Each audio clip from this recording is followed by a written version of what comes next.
This is the Policy Committee meeting, May 18th. Welcome to the meeting. It's been called to order. Verification meeting and been properly posted. Yes, it has. Julie says yes. Okay, thank you. The next item on the agenda is the opportunity for public comment. I will be quite blunt about this. We've never had this many people at in this committee.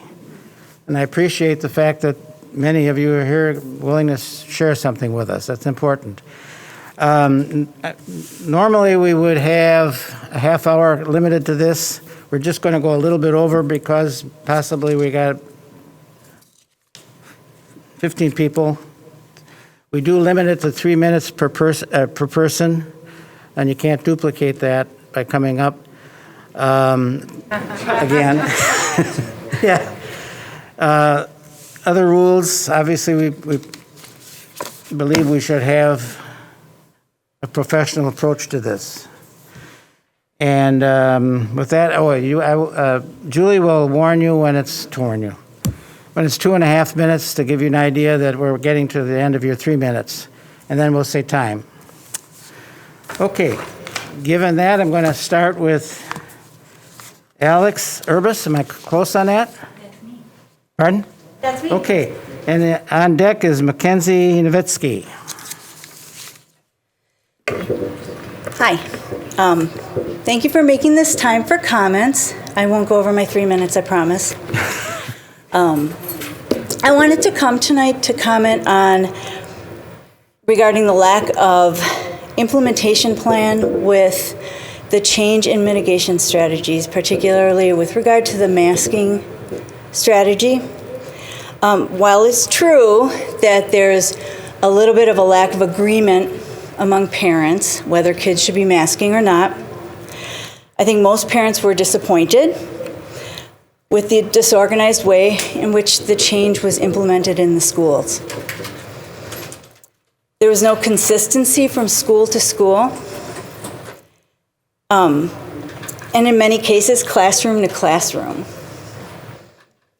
Due to the decision being implemented immediately, teachers were left to execute the change as best they could, with no guidance from administration and with no guidance from their principals in many cases. My daughter just texted me. Oh my goodness.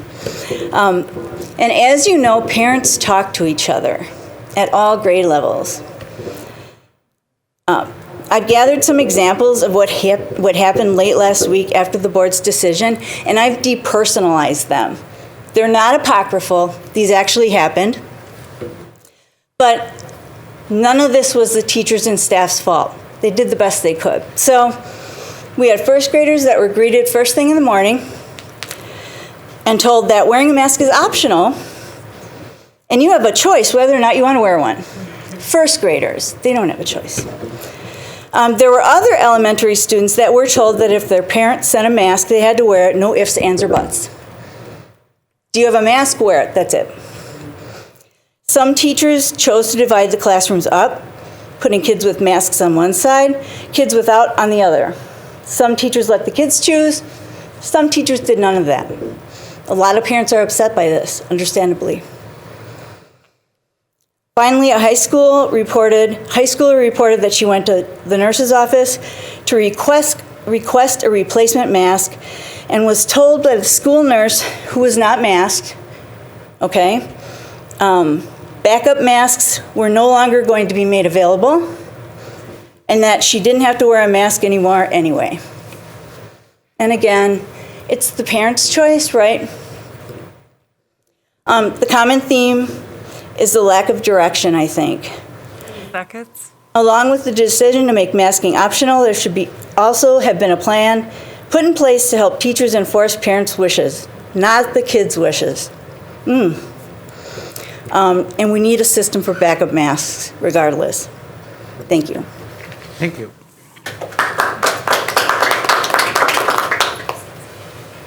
Mackenzie Nowitzki, and on deck, Patty Kowalski. Hi, I'm Mackenzie Nowitzki. I'm a parent and educator here in Waukesha. Raise of hands, how many adults here taught in an elementary, middle, or high school before? Okay, So you understand the amount of time and energy that goes into explaining expectations and creating routines and norms in schools and in classrooms. Yet without a day's notice, some of the members here on this board, Caffrey, Piasek, Zenobia, voted to completely shift the structure of our school buildings overnight, leaving families, teachers, and most importantly, students completely in the dark of the new expectations. According to the most recent DPI report card, SDW has over 1,800 students with disabilities. These students and their families, who any servant of public education understand are our most fragile of students, were not given the courtesy of a day to adjust to this process.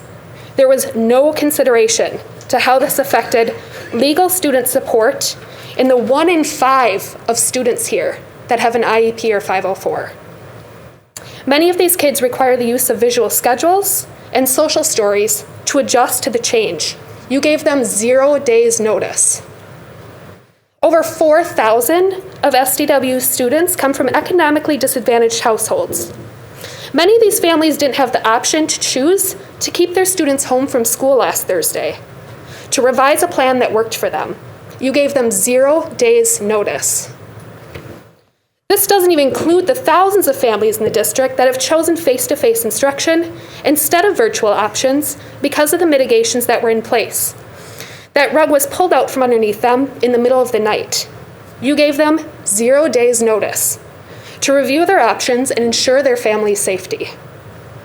This wonderful Waukesha community, as shown here today, just showered our teachers with appreciation 2 weeks ago. They were informed via email after midnight of the policy change that would greatly affect them the next day. You gave those teachers 0 days notice. So to the people here that voted to end the COVID mitigations overnight, you need to put all students and families at the forefront of your decision making, especially our most fragile of them. I believe you have done them wrong. You've lost your trust, you caved to political pressure, you've disregarded CDC recommendations and science. 30 seconds. You've shown the community that students being maskless in time for prom was more important than setting our learners up for social, emotional, and academic success. On behalf of the thousands of families, including myself, that you gave 0 days notice to, shame on you.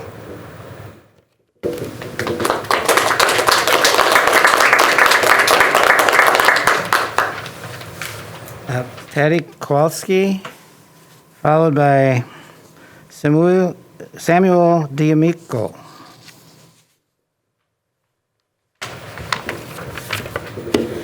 Hi, I'm Patty Kowalski. I am vaccinated, but I continue to wear this mask because I understand that COVID invokes fear and anxiety in people, especially our children.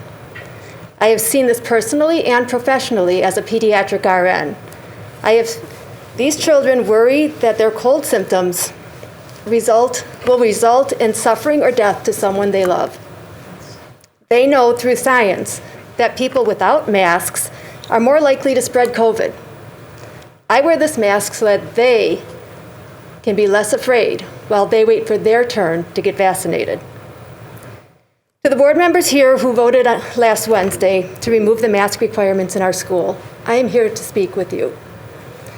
Through your actions, you announced to roughly 12,800 students and everyone listening that science doesn't matter at our schools. You declared to the 6,500 middle school and high school students who are newly eligible to receive the vaccine that could protect themselves and their loved ones that they don't matter. When asked at the board meeting last week, if not now, then when, half of your student population was in a position to start getting immunized. A couple short weeks. That was your answer. The end was in sight, but that didn't matter. You did not wait 1 month, 1 week, or even 1 day. Students were in the classrooms and masks were off by the time parents learned via email of your decision. You ensured that families were given zero opportunity to remove themselves from the situation, zero choice in the health and safety of their children. Throughout the year, students who preferred not to wear masks were able to choose a virtual option. They had a choice. There was no choice here. You willfully put our children and our community at risk by ignoring science and ignoring the recommendations of local, state, and national health authorities. I don't know what your motivation was for seeking a position on this board, but I do know that you have an obligation to provide a safe learning environment for our students and to treat all of your students and the constituents in a dignified manner. You did not. Thank you.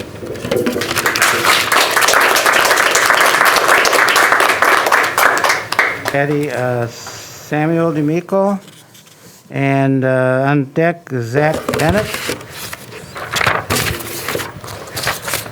Thank you and good evening. My name is Seba D'Amico, 8th grader student at Horning Middle School. Today I would like to talk to you about what the school board chose to do 6 days ago. 3 members that are here today that chose to repeal the mask mandate, Anthony Zenobia, Kelly Piasek, and Patrick McCaffrey, chose to make a decision based off of political rhetoric and based off of ignoring science that the CDC, our government, and is bipartisanly supported across this nation.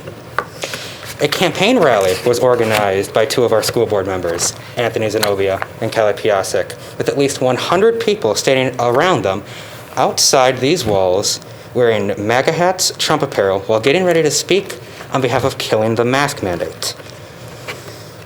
They said that their vote was in the best interests of students and staff. Then why did we rush this process? Why did all 5 of those members decline to give schools until at least Monday to prepare, like members on this board and even the superintendent asked you to do? Why did you specifically, Mr. Zenobia and Kelly Piasek, organize a campaign rally outside these walls just minutes before the campaign started? Why did this board ignore the fact that why did this Board of Education ignore the fact that our coronavirus restrictions are why we had so few cases? Why did this board ignore the fact that, like Greg Dietz said, sports and events would be canceled, like they have been very recently, because districts, as of Verona, have declined to play against our schools because of our mask policy? Why did 5 school board members decide to vote in favor of partisan political leaders, conspiracy theories, and political rhetoric? The answer is because they had a political agenda. 2 members here that got elected very recently ran to specifically limit coronavirus restrictions and beat 2 board members that had previously not done that. We are seeing the effects of striking down the mask mandate taking place right now. Sport events are being canceled because, as I said, school districts refuse to play against us in our schools. More and more children are convincing their friends to take off their masks instead of it being a parental decision, like 5 of you said it should have been. And while all of this is happening, while you were given fair warning that this would happen, you have chosen to do what you do best: ignore the people. 30 seconds. Unfortunately, 5 members, the last meeting, have decided to make a new precedent and govern by that precedent of ignoring their community and deciding that they know better than the people. I hope we can change this new precedent, end this new precedent, and have a school board in which in the future actually supports our teachers and staff members instead of working against them. Thank you. Thank you, Samuel.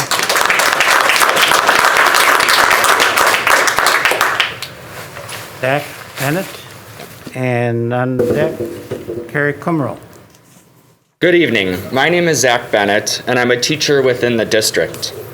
The decision to lift the mask mandate against the CDC recommendations and before a vaccine is available for children younger than 12 years of age is reckless. I love how the district constantly talks about the need for consistency this school year, but a majority of school board members decided the needs of a few to take off their masks for various minute reasons outweighed the health and safety of everyone else. When families signed up for in-person learning this school year, they knew that they were signing up to wear masks the entire school year.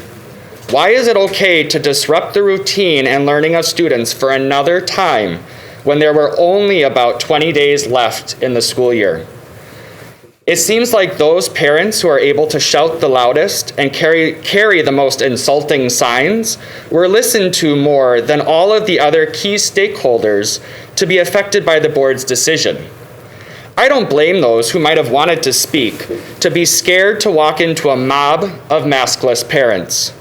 They were in clear violation of the district's mask policy and should have been removed before the start of the meeting. The decision to continue that meeting without taking any action shows the white privilege the board entitled these parents. I'm curious, were parents who speak other languages like Spanish asked for their input and were translation services provided? Were special education families contacted to see how this decision would affect their child? How were staff and families allowed the opportunity to speak to the board if they did not want to put their health at risk or keep themselves from being intimidated by the maskless mob? I also have a question. Why do some board members respond to their emails and some don't? I have written many times in the past, and some board members have not taken the time to respond to any of my questions. I wonder if it's because my views don't align with their pre-planned agenda. Your job is not supposed to take political sides, but provide the best and safest education to all, capital ALL, students. Thank you.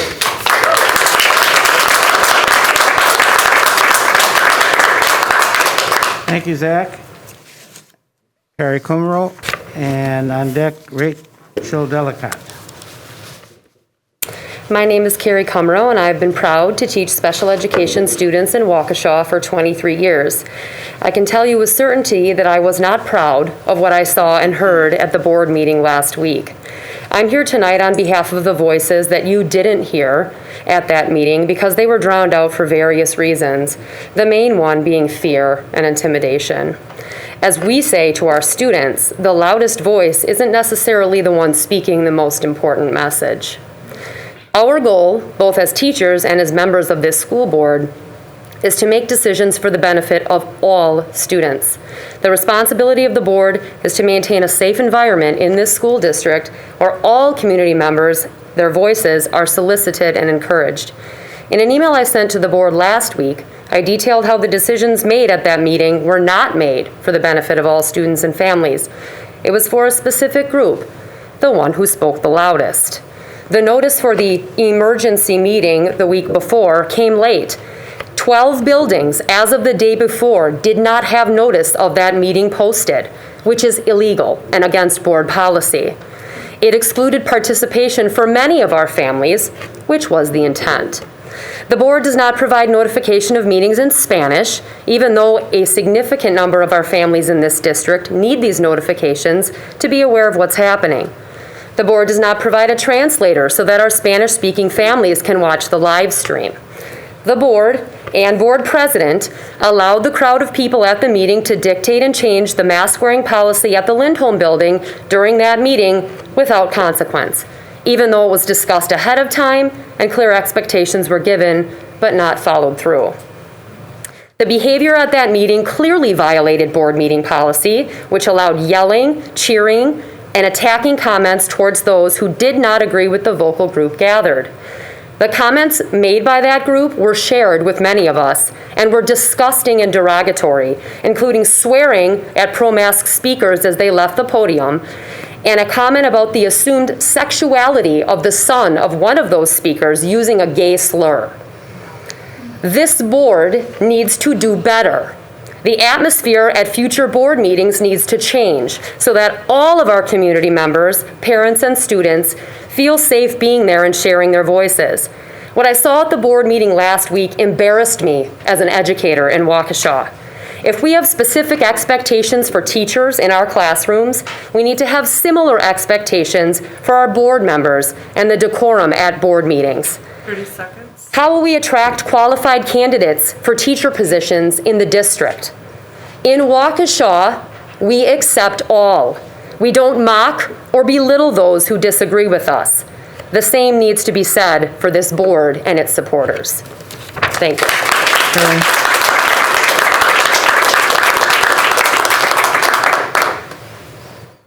Rachel Delcott, and on deck, Jennifer Passler. Did I get your name right, Rachel? Yeah. Thank you. Good evening. I am here on behalf of someone who could not be here tonight, so I'm going to read her message to you. Good evening. My name is Jadia Kirk, and I am a teacher at Hawthorne Elementary School. I'm sorry I cannot be there in person, but given past meetings, I did not feel comfortable. But I, however, appreciate the opportunity for my words to be shared. I am currently 5 months into a very high-risk pregnancy, and I have been advised by my doctors to not receive the COVID vaccine. After hearing the board's decision late at night, I was consumed by fear and anxiety. While I have the choice to be masked, which I am, including my shield at all times, my mask is to protect others. The CDC states that masks do not necessarily protect the wearer, but rather those around them. I am now in a building with many unmasked and unvaccinated individuals, and while the vote was based on choice for all, I believe those with special circumstances were not factored in. The board's decision left me and other pregnant and therefore unvaccinated teachers up against the wall, choosing between our jobs and our unborn children. Lastly, I feel the need to remind the room and the board of the district's no tolerance policy when it comes to bullying. What was allowed at the board meeting to individuals as well as specific board members was absolutely unacceptable, as well as a terrible example to each and every student that was watching online or in the room. I ask that you all follow district guidelines with parents and students when it comes to bullying around the masking and unmasking of individuals. This is not something that can be permitted for the safety and well-being of all. Thank you for your time and openness to feedback. And I'm just going to take a moment to share something that personally happened in my classroom last week. I teach third grade, and I had 2 students show up on Friday morning, tears in their eyes, saying they felt unsafe at school. They said they wear their masks for other people, and we promise to keep families send their children to our schools, and they expect us to keep them safe. Removing the mask mitigation procedures is affecting families, and you might not hear them, but they are showing up, and we need to serve all students. And as a teacher, I cannot enforce those things. I cannot keep students safe without some of those procedures and policies. Thank you.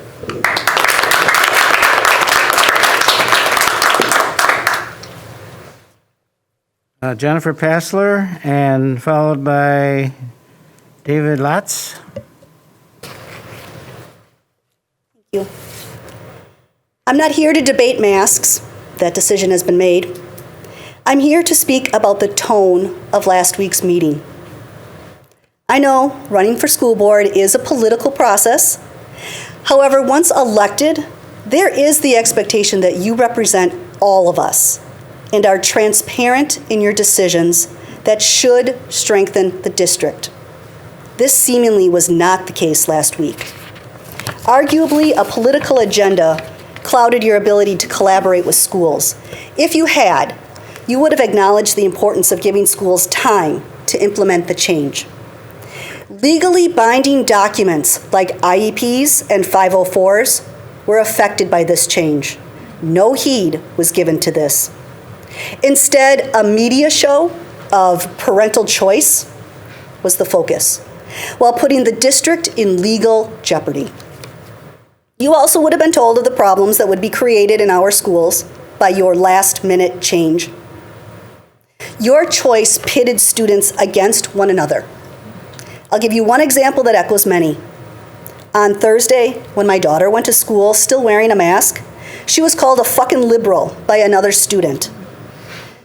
This political bigotry has no place in the school, but it's clear that you did little to control it, which is my final point.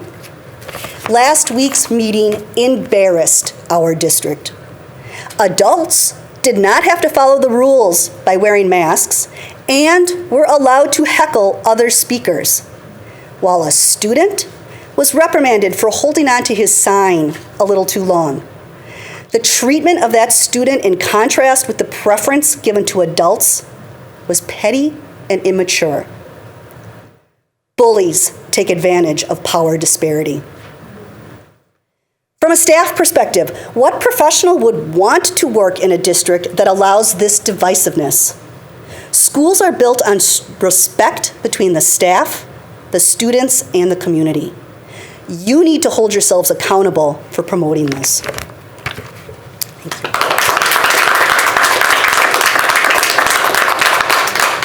you. David, and followed by Kristen Freiberg.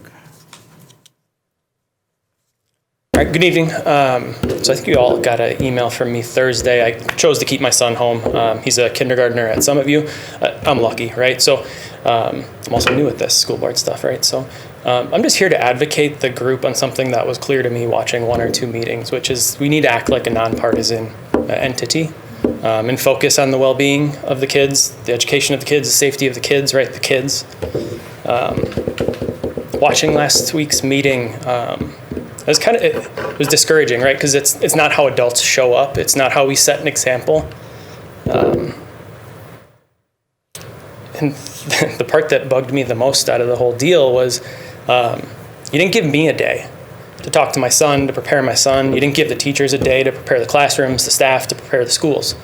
It shows how little you see kind of the partnership with the parents in the relationship of the school and the education of the kids. And quite frankly, I think that needs to stop. And I'm going to take it upon myself to just be more active in this because it does need to stop. But I'm also a creative person, and I'd love to see some creative ideas come from this board. We've got a month left. We had a month left. But how can we use that time with the kids, the ones that are now eligible to be vaccinated, to get them vaccinated with their parents' permission, their permission, on school grounds while they're here. Get them ready for graduation parties, right? Make sure those are safe. Make sure that when they go get a summer job, they're safe at their summer job. When they go to school, they're safe when they go to school, at college, wherever. And next year when they come back, that they're safe.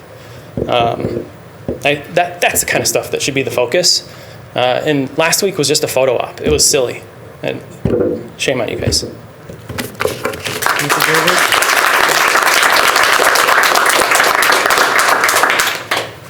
Kristen Freiberg, yes. And followed by Laurel Peterson. Good evening. The School District of Waukesha's mission is to develop in our students the capacity and skills to be community, college, and career ready. Community. It's a really important word, and it's something that we have sorely been lacking as a district in the past year. During last week's divisive board meeting, there was an opportunity to delay the start of optional masking until Monday, as recommended by our administration. No one seconded that motion, and the change went into effect immediately without a plan for implementation. This abrupt change left many families uninformed, confused, and forgotten by our school district. Blindsided, many families felt forced to keep their children home from school immediately, uncertain of the policy's impact or if their child had completed their last day of face-to-face education for the school year. There was no clear indicator as to whether virtual remained an option for students who could not safely attend face-to-face without the guarantee of having staff and peers masked. Teachers and staff were given no time to plan for this policy change. There was no time to communicate or establish expectations for staff or students, no time to make accommodations for students and their families. A few hours before school is not enough notice for parents to prepare and adjust such a huge public health policy change. Impacted special education families in our school community have currently started a GoFundMe campaign to help fund private tutors since the impact of this policy did not accommodate their wants and needs. The notification for this change could have been better handled with more time to implement and communicate. Again, as we strengthen our community, we need to work together to ensure all families and students are represented and informed of critical changes at the same time. At 12:03 a.m., an email notification of the school board vote and immediate changes was sent in English to all district families. Sending an email after midnight, when most of us are sleeping, with changes that affect people that same day is not enough notice for families to adequately plan and prepare. At 1 p.m., 13 hours later, the Spanish version of that letter went out to families. Kids were already in school, nearing the end of their day when they were notified of this change. We have nearly 13,000 students in our district. More than 1,350 of them come from households where Spanish is their home language. You ignored 10% of our student population. You failed them, and shame on you for that. The bottom line is this critical policy change, we need time, and our administration and staff need time to implement, especially when the board votes against the recommendation of our experienced administration. You're doing a disservice to our district and our community when you fail to provide staff and teachers the proper lead time to help families navigate these changes. 30 seconds. It's no secret that this board would vote to remove masks in schools as soon as they were able. Your reckless speed has failed our families, staff, and students, not even giving them a couple of days to make these changes. We are a community, and we need to work better to support all of our students in this district or be held accountable. Thank you. Thank you, Kristen. Laurel Peterson, and on deck, Sarah Harrison. All right, I am going to start by sharing the story of a parent who wanted to be here this evening but cannot. Her name is Becky Cooper.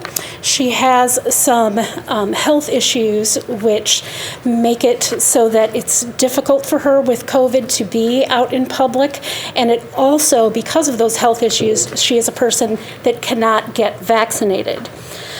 So she says that she can't take the risk of her kids being face-to-face now, even though she has a child who has an IEP and really needs to be face-to-face.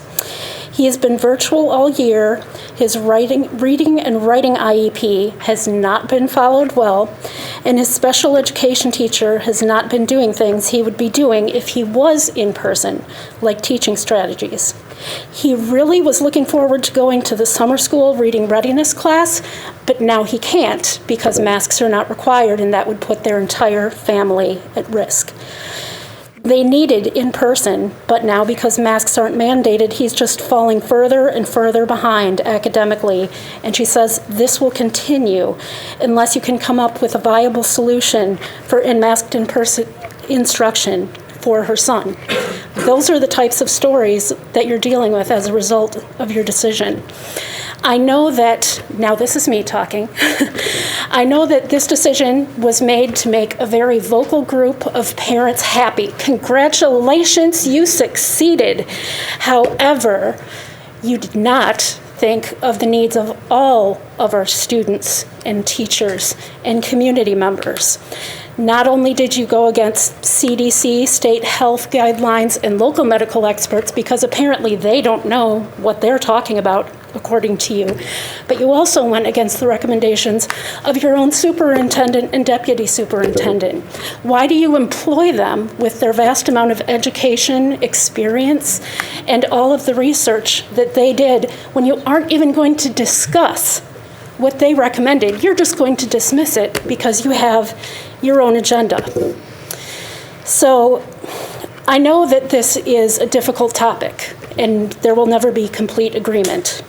Because this is such a sensitive subject, and because there was no notice, your decision has literally torn apart the fabric of community that exists or should exist within our schools, as Kristen said. Whether or not it should be, masks have become a political issue. We don't want politics in our schools. None of us do. But because of this visual cue of wearing a mask or not wearing a mask, it has caused divisions. And now you have students that are on one side or the other side. Like they said, there are classrooms that have been separated based on who is and isn't wearing masks. Whether or not that should happen, we don't know because you gave us no direction and no time to prepare. 30 seconds. There have been instances specifically of bullying on both sides of this issue. There was a middle school girl asked, "Why are you wearing a mask? Is it because you're ugly?" And now she won't wear a mask even though her mother wants her to because she doesn't want to draw attention to herself. There are also kids who were doing e-achieve and came back because they knew there would be masks. And now they're being bullied because their teachers want them to, their parents want them to wear masks. There was a 10-year-old at Rose Glen who cried to her mom that it was hard to wear a mask when you're one of only 3 people in your class. This is the type of aftermath from your decision, and it's not on the parents or the teachers or the principals. It's on you, and we will hold you accountable one way or the other.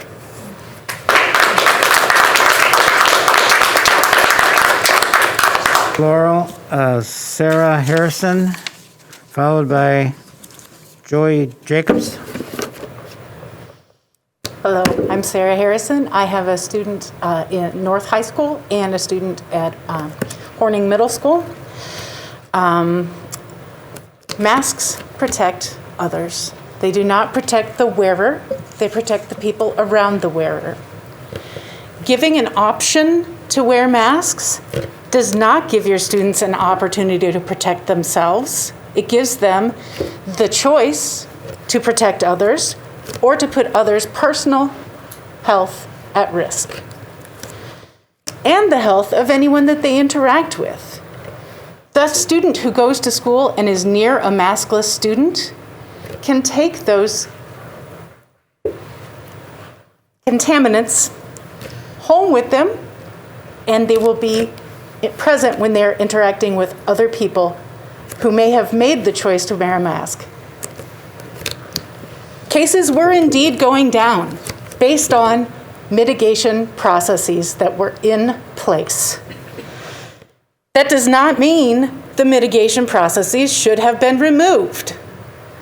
That's like saying, I'm staying dry during this rainstorm, so I think I'll tear down my roof. My 14-year-old became eligible for the first vaccination shot the day that you removed the mask requirement. What opportunity did I, as a parent, or my 14-year-old have to protect them? What choice did you give to us to keep him safe? We did consider going virtual. It was something that we had done earlier in the year when there were decisions that we did not agree with. We found that virtual was not as good of an option in my 14-year-old's case, so we thought we would go and see how it goes. Here's how it's going. There's tension between the students who are wearing masks and the students who are not wearing masks. There's anxiety among the students. Most teachers have been good citizens and good behavioral leaders, but there is only so much the teachers can do. My 14-year-old witnessed a student remove another student's mask forcibly in the hallway. No teachers happened to be present, so no action was taken. 30 seconds. I want to leave you with a quote. This is from my 14-year-old, and it breaks my heart. It's terrifying to be in school, which is bad. I am constantly distancing or avoiding my friends because they either didn't wear a mask or they were friends with someone who didn't. Remember, masks protect others, not the wearer. Thank you.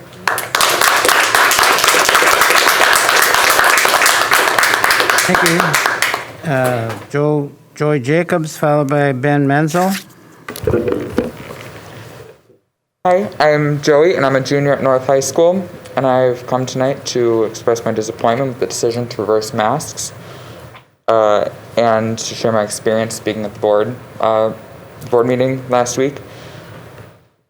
It started with entering the room through a narrow hallway in between angry faces, dirty looks, chuckles, and eye rolls. When I arrived at the podium carrying a sign quoting Mr. Montijo from April 8th of this year, it said, "When I weigh my discomfort with masks against kids being pulled from school, it is not even close. It is too big of a price to pay," stating he would not vote to remove mandatory masking. I was told I could not hold my sign. However, the crowd behind me was holding signs, one of which was trying to attack my intelligence, not even 3 feet behind me. The sign said, "2021, dumbest class ever," followed by the names of board members who had voted for the hybrid model in the beginning of year, with Mrs. Voigt and Mr. O'Brien's names crossed out in a blood red. My friends and family watched as I spoke and witnessed adults holding signs, making faces at me, having visible disagreements, and people pretending to not be able to hear me because I was wearing a mask. These grown adults were quite literally bullying a child behind his back.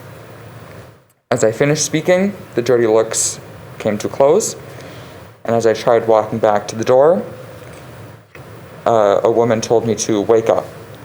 A grown adult woman told a child who just spoke at a board meeting to wake up. My speech last week was about how you cannot use mental health as a talking point when it comes to getting rid of mandatory masking and then ignoring it when it comes to all other issues.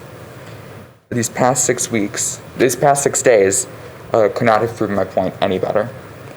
Literal adults bullying and harassing children, students bullying other students at school, students being pulled out of school for their mental and physical health. For those who supported the immediate removal of the masking policy, do you care? No. Every single child that is bullied or hurt in any way because of this is on you. It is your fault. You did this. Shame on you.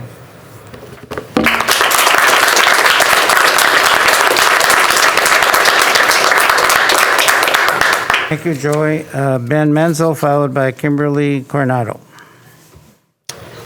Good evening. This board's policy on public comment at board meetings states, and I'll quote it, "The board recognizes the value of public comment on educational issues and the importance of allowing members of the public to express themselves on district matters." It continues and says, "To permit fair and orderly public expression, the board may provide a period for public comment at any regular meeting at the board and publish rules to govern such comment in board meetings." Last week, the board meeting was anything but fair and orderly, and public comment was not valued. Throughout last week's meeting, if an individual was expressing a view in support of continuing the mask requirement, those in the room were rude and disrespectful. For me personally, while I addressed the board, I was interrupted and could hear comments from those in the room while I spoke. And after I addressed the board, multiple individuals made comments towards me that were simply flat out disgusting. This board and frankly our community should be embarrassed. And if this is how future board meetings will be run, some in the public may hesitate to comment, and that is very problematic. As for the board's decision itself, its refusal to delay implementation until Monday resulted in confusion, bullying, a lack of learning opportunities, and discrimination. You've heard all these stories already, or at least many of them. Families of students with special needs and IEPs were left without any direction. Non-English speaking families did not receive any communication until 1 o'clock the next day in the afternoon. Teachers and staff were left without any direction as to how a significant change was to be implemented. For me, my son's mom and I decided to keep him home from school so he could learn virtually. However, he was unable to access virtual learning throughout the day on Thursday, and I later was told schools were not prepared to meet the virtual learning needs of students because of this board's immediate implementation. And just a short time ago this afternoon, I learned that a family's child is still not able to access all classes virtually. The immediate implementation of this board's decision resulting in significant disparity in learning across the district. The bottom line is that all of those in our community, not just those you agree with, deserve better. This board must do better. Thank you.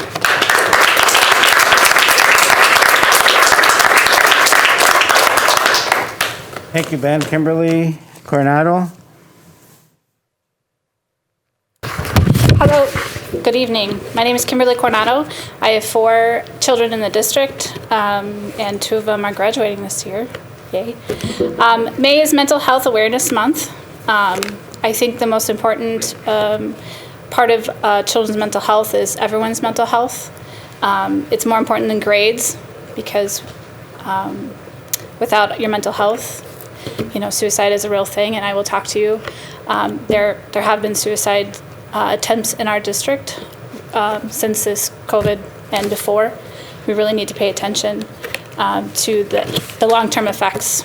My Board of Education meeting notes, I just am presenting them again to you tonight because I didn't get to finish. I am requesting the Board of Education commit to studying and implementing the work of Dr. Karen Mapp, her work on parent engagement. I would like you to hold an informational meeting with two-way communication on the topic of seclusion and restraint, which is on the agenda tonight, and to really work with parents. A lot of the anger and frustration is because there isn't good parent engagement. And we see that. We see the display that happened 6 days ago. We see the bullying that happens. We see the retaliation that happens. I did have notes for tonight, but I cannot express everything I want to have happen under seclusion and restraint in 3 minutes. I provided it for you. There is Attorney General notes. There is a 24-page document. There are books. There's Bruce Perry. I mean, there's so much evidence. Seclusion and restraint is very bad for our students and for our teachers and other students. Other students seeing someone being secluded and restraint, it's not a good thing. Our schools need to be safe. Forced compliance is trauma. Collaboration is not compliance. Compassion, not consequence. Relationships, not rewards. Connections, not control. Trust, not trauma. It's time to stop doing things to kids and start working with them and with teachers and with parents. When kids feel connected, supported, and safe, they're able to learn. I would like to end with, I was bullied in a grocery store on Thursday by a past school board member. It is unacceptable, and it will not be tolerated. Thank you. Thank you, Kimberly.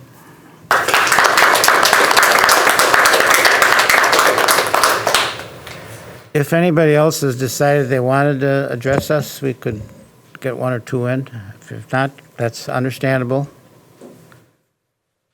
I appreciate the way you've presented yourself this evening. Thank you.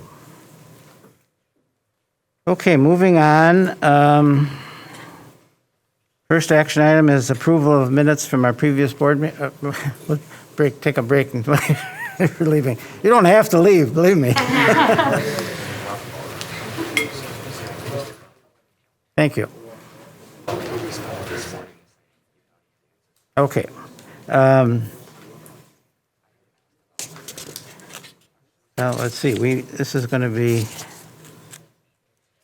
only have one person who was here for the previous board meeting. Right. Me. Right? You weren't here? You wouldn't have been here? Joe, do we just take them? We can review the minutes and then hold them to next month for approval. Okay. That's fine. We just approve, well, wait a second, because Mr. Dietz wasn't at the meeting. We only have one remaining committee member. I did watch the meeting. Yeah. That helps, but I could at least attest to what's on the recording. Yeah, you could review, and Mr. Baumgart, because you are the only person who was on the committee and present. Yeah. You would be the only vote. I don't think you can really vote that way, but for all practical purposes, who was here? Would have been when Diane and Corey were still here. If you and Corey, I think. I will send them a message saying, would you please confirm that this is accurate? And then we'll take care of it in June. Sounds good to me. We're going to get caught up here. Here we go. Okay. Now we do have a couple action items. First action item is, oops. Caught up, sorry.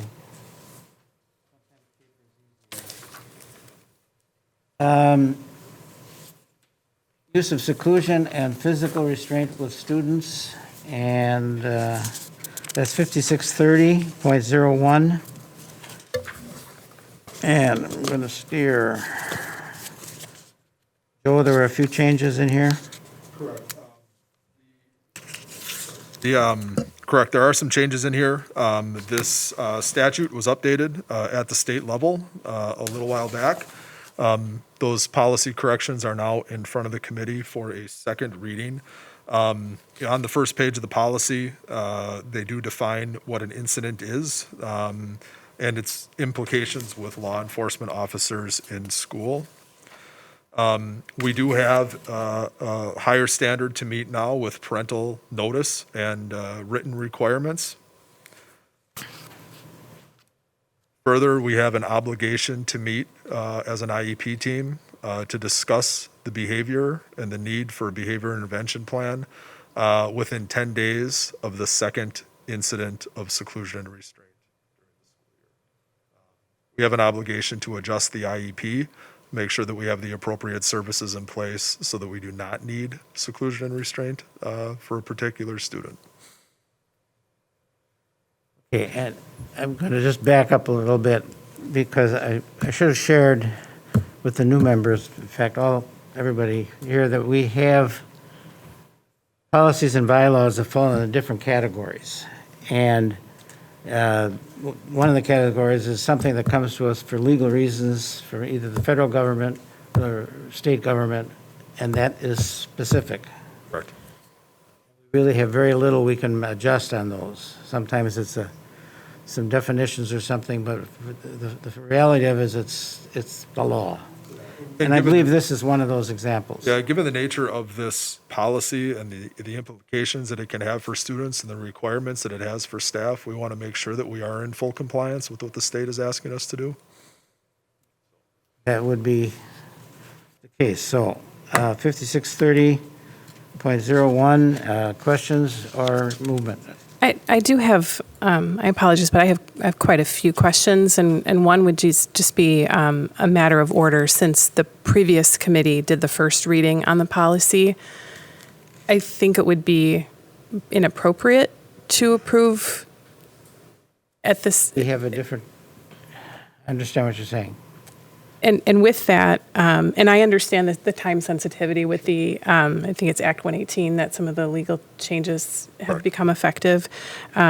So I'd like to perhaps discuss whether we could move towards some sort of an approval to include the legal changes, but to reopen it. I think Mr. Montijo mentioned at the last policy meeting that he would like to consider a workshop of some sort, and I think that would potentially be beneficial to all of us, but I don't want to hold approving the policy to incorporate the legal changes without, But that's correct. He did ask for that, and we did think that would be appropriate.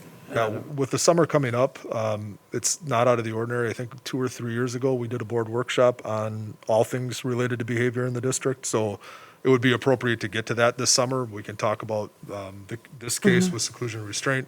We can talk about our numbers. We can talk about our other processes. So that wouldn't be an issue for us in sometime July, August to get together and talk more of the details behind this.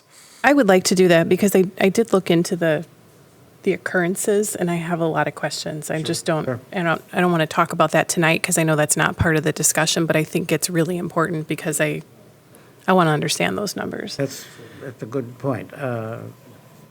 We can do that without interfering with this policy being approved?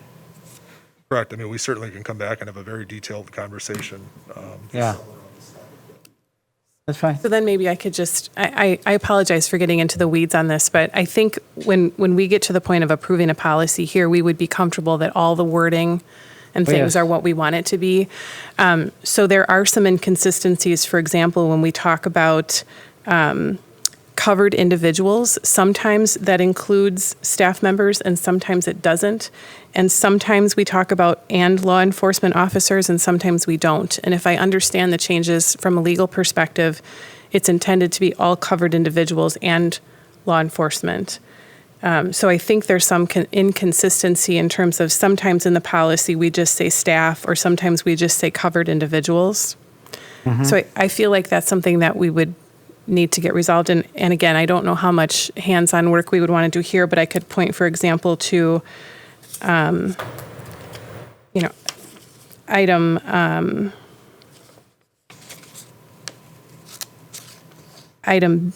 B at the lower half of the second page where it says name of staff member, any law enforcement officer. But if you go up to the paragraph above, it says a covered individual or a law enforcement officer. So I think those are inconsistencies that need to be resolved. That's good. There's two ways that I can think of doing this. We could move for approval and get that out of the way and then bring it back at another board meeting immediately. Let me back up. Joe, how urgent is this? It's May. I mean, We got the summer? We have the summer. We could go into June. We could Okay. make a motion tonight. We could put corrections into the policy and then approve the policy with the discussed corrections this evening to it, because it is still in an Well, editing format. I guess it would depend how many changes we've got. I will ask. Depends on how many you want, to be honest. I do think it's important that the wording is right. There are some subtle things in here. For example, halfway down the first page, it says, may use seclusion with a student if and only if the following. And I think that's a point of discussion, whereas it should probably say shall only and not may, because I think may creates a sentiment of, Iffy. it's acceptable. And I think we want to set the expectation that it's an absolute last resort. And so those are some of the things that kind of tripped me up as I'm reading through this, that I want to make sure that we have time to discuss. And but I'm sensitive to the fact that there may be some legal ramifications to not having this done. I would be willing to talk with you, get your suggestions in between now and June, and then we could bring the policy back in June for approval. I think that'd be the most comfortable way to do it. I mean, from a process standpoint, we have begun to implement the practical components of this. So within 10 days of the second incident, we are having the IEP meeting. From the reporting standpoint, our reporting of these numbers will be in alignment with what this policy requires and what the state requires of us. So from the policy standpoint, we certainly could wait another month and entertain it in its final draft format. So in essence, we'll table this we're going to put this aside for now. You'll be able to get some of these ideas, particularly to Joe and then to us, okay? So that what I understand is that we would kind of approach this as maybe a first reading, and we would come back at the next policy meeting. I think that's exactly what you're saying. Good. Okay. It is listed as an action item, and I'm not an expert in Robert's rules, but do we need to move then to table? Yeah, that's really, do we really need to move, or we've done that in the past? Just say we're not ready? Possible, That's what we're going to say. Is that okay? Anthony? Yeah, general question on this as well. So I watched the previous meeting also and noticed some of the points raised by the committee at that time. If we do postpone a month, will we be able to get, I know you said bring this back in June, not have a workshop maybe until July, August. Are we going to do the workshop or do the policy, get the legal out of the way, and then do the workshop? I mean, I would say that to me is kind of a big point because, again, I don't know that there's enough understanding here to make a decision on something this sensitive. Well, the reality of it is that we have to do the decision based on what the federal government has said. We can change the wording. Okay. But we're going to do the actual part in June. This is a legal document, so I we're going to understand. do this. And we're going to do that in next meeting in June. Yes. Okay. We certainly we have voted on and approved policies. The committee has voted on and approved policies 1 month. And 2 months later, those policies have been back at committee and discussed and changed. Yeah, this is hardly concrete. So it's approved, it's permanent upon approval, but then it is certainly able to be amended a month later, 2 months later if it's required. Okay, thank you. Given Dr. Piasek's notes on her policy as I can see them, I'd be happy to meet with her between now and the June meeting and implement any corrections that would allow for consistency or provide some perspective as to why it's written the way it's written. Because we do work with Neola, and this was drafted by attorneys already. And then we could have a more in-detail discussion at the June meeting or a committee approval. What would be really nice after the two of you meet is to kind of keep what we have here so that we see the changes and are able to personally identify the changes and the clarification, which I think is all great. I mean, we can't enforce a policy if there's, some ambiguity. And if I could, one approach would be that we just take the objective elements of this, like the days required for response and what's really kind of embedded in the regulation. And then we could come back after deeper understanding. I think it would be important for all of us to understand. And then maybe look at the sentiment of the policy. Happy to do that. Well, all right. Just to be solid, let's table. I will ask for a motion to table this for the next meeting. All in favor of saying yes, please say aye. Aye. Yes. Are you saying, okay. Just you moved and seconded your own motion, but that's okay. Oh, I'm Aye. sorry. I'll second. Seconded by, I missed second, please. I'll second. Seconded by Greg. Now, any discussion? All in favor of tabling this as we have spoken for the June meeting, please say aye. Aye. Aye. Okay, opposed? Julie, you got it? Got it. Okay. Sorry about that. The next is an action item recommended for approval by committee to move on to the full board for final approval. This is there's 4 policies listed here. There really is one activity going on that involves these policies. And I'm going to turn this to Joe because this gets into previously how we have been grouping our policies and our action on those policies, and bylaws, by the way, and a change that we have in front of us, which looks like a positive way to move this along. So we're looking at policies 131.1 bylaws and policies, policy 0155 committees. That's just a listing of committees. Policy 0166, which is a listing of the board of the full board meetings and the agenda that you see every month and what's on that agenda in what order. And the 4th item under this group is the consent agenda, which is a subset within the board committee agenda. Excuse me, the board agenda. Joel?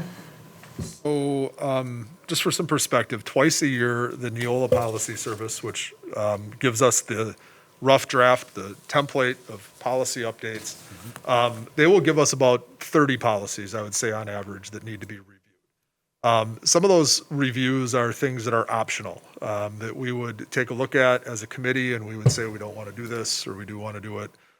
Some of those are language updates that come, so they work with 1,400 school districts around the country, just for some perspective. And they will use their experience with those school districts to make recommendations to all school districts as part.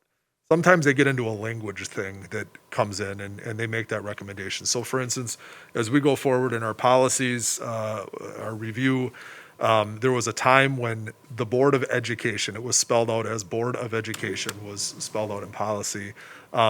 There really is no Board of Education. There is a school board. The of education is being eliminated from all of the policies and just referred to as the board. That is a language change that is coming into a lot of our policies.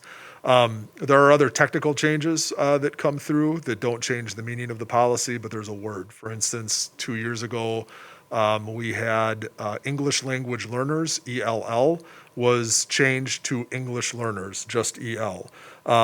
That comes to us, and those are policies changes that come out of the federal, at the federal level or at the state level. And in order for our policies to be accurate when we do some of our state reporting, we want to make those updates. Those are things that we have traditionally dealt with at a committee level. There are other legal policies. One of them that continues to come to us is the food service policy, anything that has to deal with the lunch program. That gets updated several times a year at the federal level. Those are legal updates, and those are the ones where we don't really get a lot of choice in what they're saying because they're generally at the end of the year, they're somehow linked to the financial audit or the membership audit at the end of the year. So we make those adjustments, we discuss them at the committee, and we update the board. There are other policies that have come to us that are revisions to policy that really are going to have implications as to how we operate as a school system. Those are policies then that will come to the committee and come to the whole board. So what you see in strike through here is what our current policy procedures are. And because this policy committee went from a 3-member committee to a 5-member committee, we are proposing that this committee have more authority over certain types of policies to then be forwarded to the whole board and placed on the consent agenda. So you see how all of these bylaws link, which would then get approval at the whole board meeting. So if you've been paying attention to our board meetings over the last year or so, sometimes Mr. Baumgart's policy report is 20 minutes long, 30 minutes long, because there's 20 or 30 policies listed on there. And what that is a process to try to get those on the books because they need to be on the books. Our committees, our finance committee, our curriculum committee, they do a lot of, and Mr. Como references this, they do a lot of the heavy lifting. What we're proposing to do is have the policy committee do the same type of heavy lifting on any revised policy or any legal policy for the school district. Anything that's newly developed that we believe that is brand new, it's newly proposed because there's something brand new in education, or there's something brand new with the food service, or there's something brand new with school safety, would follow our current process, which is a reading at committee, a reading at board, another reading at committee, and final approval at board, so that the board would weigh in on any newly proposed policy so that all members had a chance to, discuss it from its inception in the district, its first proposal.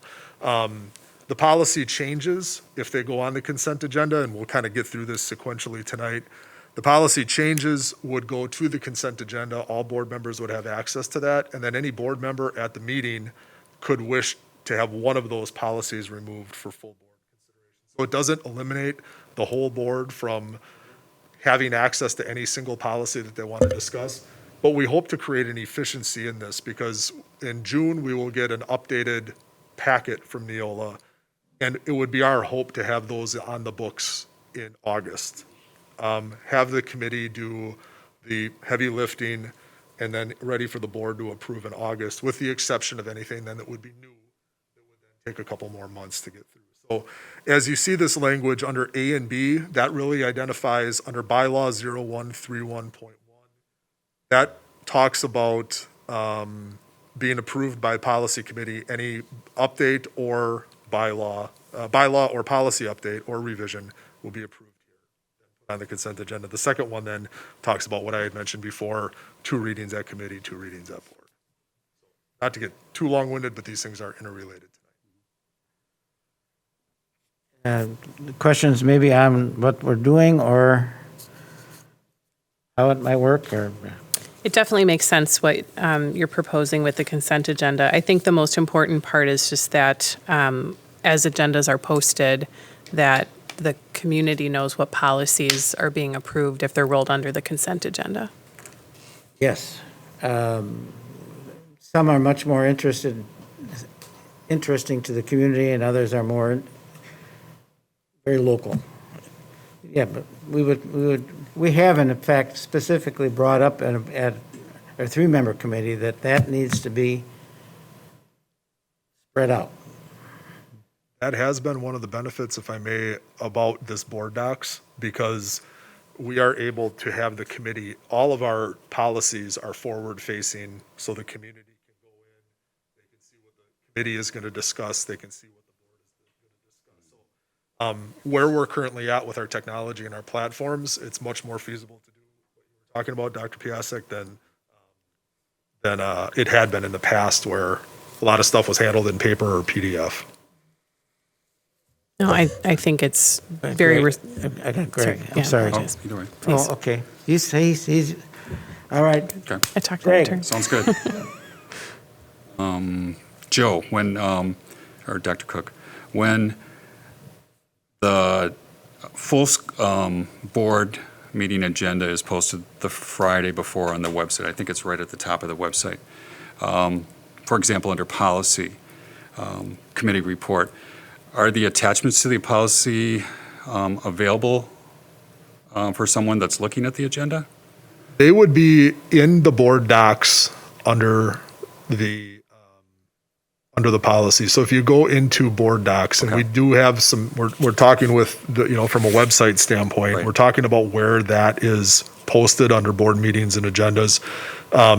Once you click on the board meetings, you're able to go into the policy committee, into the agenda, and you'll be able to find all of the items that we're discussing. Okay. Help, because I want to make sure you understand something in there. It doesn't move until it's been approved. Right. Okay. Yeah. Otherwise you have to see it like we're seeing it tonight where we're working on it. Right. Okay. And then it does sit in redlined and green underlined format on the website. So when you look at it electronically, what we see here is what the community sees. Okay. And then what sort of communication has been sent out to parents so that they could understand board docs? We have, when we went to this, Not only parents, but I guess residents. I mean, yeah. anyone. So the overall explanation of the board docs as we're using it for meetings, I don't believe that there has been a formal communication on that. When we made the policy shift, we did send out communication to our families, but that's about 4 years ago in English and Spanish and how to access it. I think it's very easy to navigate through, but I mean, maybe some sort of communication to parents or something on, our website or whatever, so that they know how to access that under. Because I know you look under Board of Education and then it talks about policies and something else, but maybe within that, just an explanation of how to navigate to those, I think. And then maybe to send out that communication that it's available. So I think we may need to either modify, I haven't looked at the policy on consent agenda, or possibly in this policy, but simply that I would just like to see that those policies are spelled out on the consent agenda. Like, for example, when we do Human Resources Committee, we have resignations, leaves of absence, new contracts. So just front and center, because I think Mr. Dietz and I agree that expecting people to go to board docs to figure out what policies are being reviewed is, I think it's unreasonable, to be honest. I think those things need to be more Talking about facing. as they're coming through here? Yeah, so if we're gonna approve this policy that says we're gonna move these policies to consent agenda, then I just want to make sure that there's something in here, or there's something in the consent agenda that states that those policies are clearly spelled out on the full board agenda. Oh, that's, okay. Now I got, Joel, that's possible. Correct. It's likely, Correct. in fact. And if we take board docs, I understand what you're saying, that it's difficult, but if we move board docs front and center, and when you click on the May 12th board meeting, and you see consent agenda on there, you'll be in a position where you can click on that and then see Get the list, yeah. Right. Is that how it currently is? No. Okay. Okay. It will be, after we do this. That'd be great.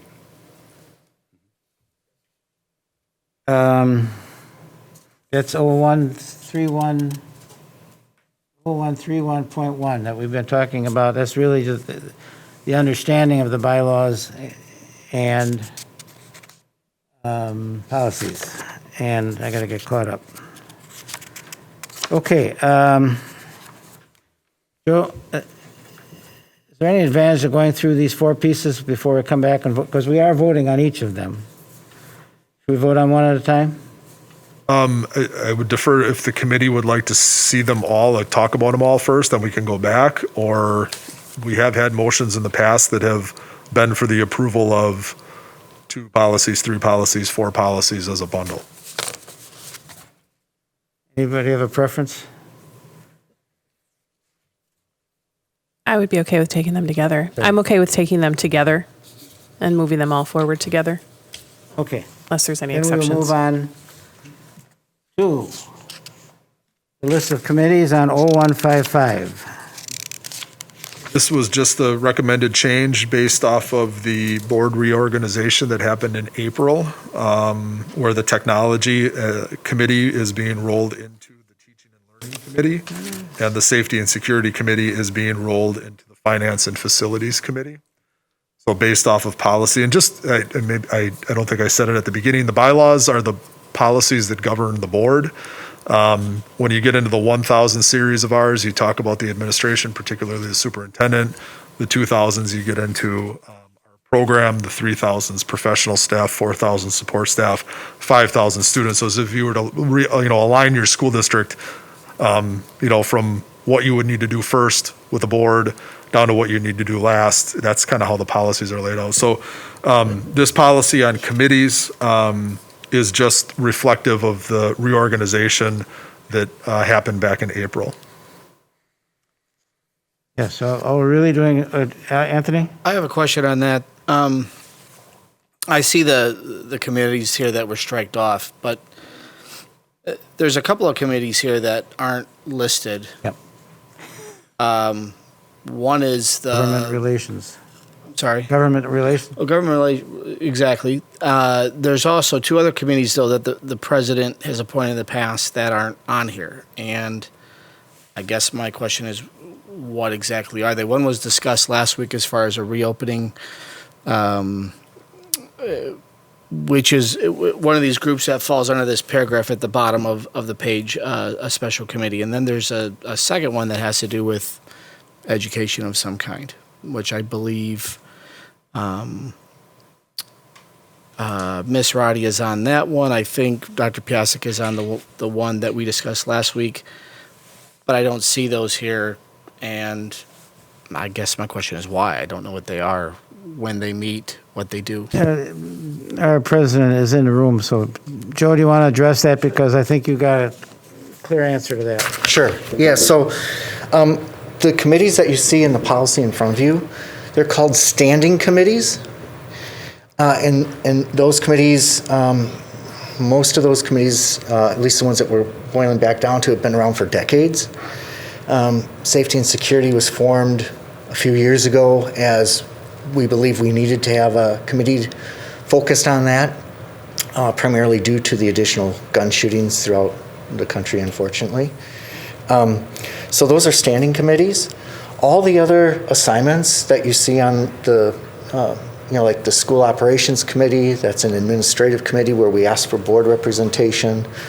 CISA asks for us to have a representative for our district, a board representative. WASB asks us to have a board representative to present any resolutions that we want to present at the Wisconsin Association of School Boards. So those are I'm just going to call them non-standing committees. They're just extra assignments. Those assignments are requested either by those organizations, and we can either say yes or no to having a representative like with CISA. We choose that we want to. In other cases, the president has the ability to create ad hoc committees, and the government relations committee is an ad hoc committee. It hasn't been a standing committee in the past. Primarily, it's been trying to get off the ground here a little bit. Last year, there was some good, I think, headway that we made. And it may very well become a standing committee at some point in time, but it's been an ad hoc committee thus far. I don't know if that helps clear things up or not, Anthony? There's still one committee that I didn't hear you mention, and that was the one I think that falls under education somewhere that's been meeting in the past year. Oh. I think you're probably referring, Mr. Zenobia, to the district equity leadership team. Okay. Ms. Roddy is the board rep on that. That's another example of an administrative committee.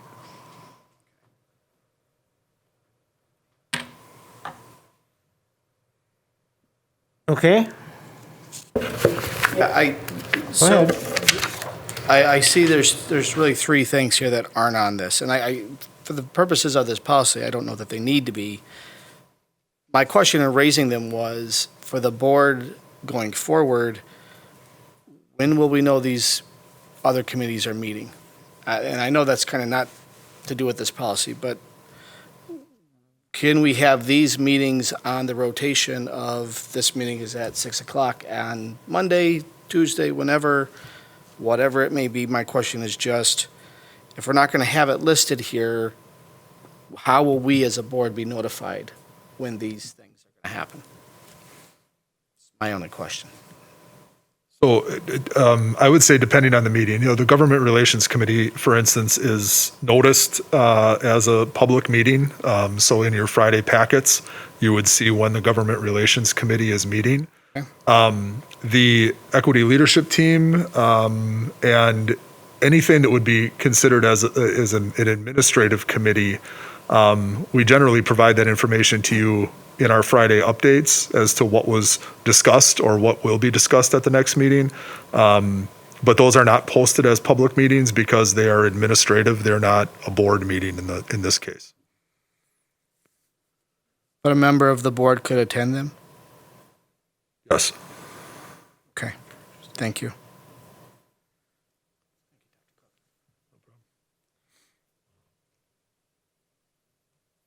Any further question on the list of committees? Kelly? Just a clarification. So if I understand, there are board committees, administrative committees, and then there could be these ad hoc or special committees. So this applies to board committees. Do we also have a policy that applies to administrative committees? We do have a policy that talks about administrative committees. I would have to find out for you which policy that is. It's not jumping off the top of my head, but we did have a discussion around, there was a situation a couple of years ago in a school district in central Wisconsin where they had I believe it was a curriculum review or a textbook review committee, and there was some recommended policy updates because they lost an open meetings case. So we have policy on the book for administrative meetings and these ad hoc type meetings. I just don't have it at hand. Okay. Maybe when we come back around to additional business, we could bring that back up again. Okay. The next policy under this grouping is 0166, which is the policy of the board agenda. That is the board committee, the board meeting agenda. Correct. This is just reflects what our agenda would look like if with the removal of technology. Government relations then would move up to item H. Other business would be item I. Other business then would be at the bottom. And then under the consent agenda, you would see, and I apologize, I'm not seeing where we have policy listed under consent agenda. Consent agenda will have, I apologize. Oh, yes, I'm sorry. Policy then is G. It just wasn't highlighted. So this then would reflect what goes out in front of the community, what is posted on our website. These items would always be on that agenda. Even if there's no business listed, it would still be. And just to clarify one other part of it, on the board agenda for the board meetings, we do rotate. So, these that are listed are teaching and learning, finance, facility committee, policy, human resources policy. They are not always in the same order. They rotate, so somebody's first and somebody's last every month. Okay? That's really all this piece of paper is about. Greg? Dr. Cook, could you explain for the listening audience definition for consent agenda, just so that everyone's clear on that? How that's different than an agenda report that a committee chair would give? Mr. Dietz, I don't know if I have a great definition of the consent agenda, other than the board is essentially deferring to the work of a committee, and then it's just in front of the board as an approval. So for instance, you would see, in some instances, you would see the actions of the expulsion panel. We have an expulsion panel that meets 3 members of the board to review an expulsion case. If the whole board doesn't pull an expulsion off that, it is approved, essentially, it's blessed by the whole board. Similarly, when it comes down to new hires and things of that nature, that can be on the consent agenda. The whole board then just defers to the HR committee and their judgment on that. Similarly, there's some things that come out of F&F that go on that. So And I know, Mr. Cuomo, could I ask you that question? Because I know when I was appointed to the board, elected, you made that very clear to me. And Yeah, so it is a way for a board to act in an efficient manner, is really what the consent agenda is all about. That there are certain routine things that perhaps really don't need to have discussion, like payroll. Payroll is something that, if we need to, on any consent agenda, we can pull out any item and talk about them if we want to separately. But it's a way to make, instead of, like in this case for payroll, instead of having that be part of every F&F committee meeting and having that be an item that we have to take an action on, we try and all boards act in this manner, not just our board, try and bring certain things that will help make the meeting more efficient. But still give the board members the ability to talk about individual things if you'd like. So when you get your packet, you get all the information, you have all the detail. You should be reading all that detail, and if you do have a question on things, we can talk about that during the consent agenda, and or anything can be pulled out. So in this case, if you were to move forward with what you're discussing tonight, there would be a list of all the policies, in the consent agenda.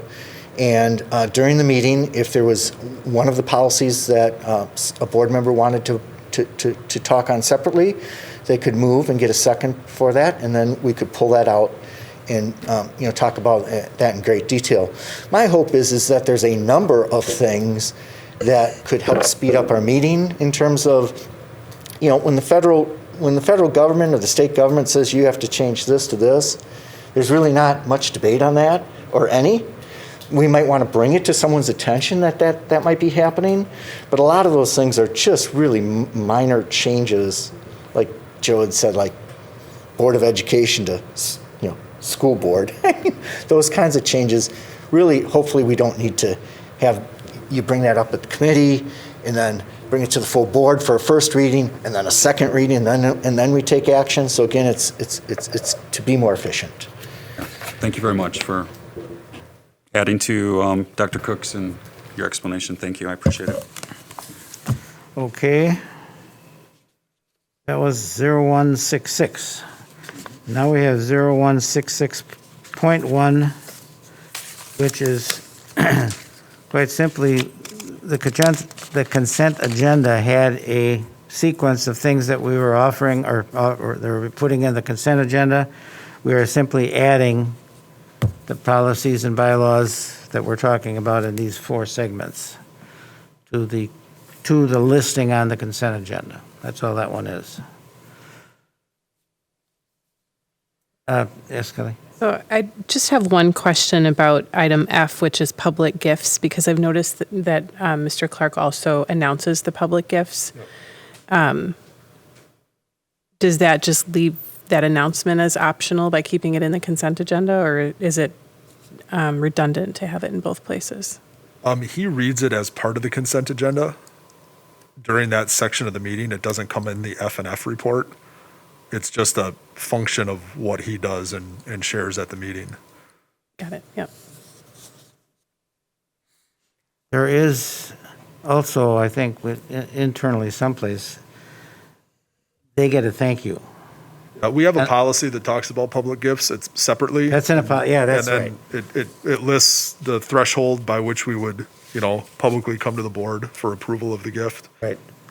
And this is just a listing he reads off with the names, if they have given us the names, or if they've asked for leaving the name off of it, then the name is left off. But per the contributor.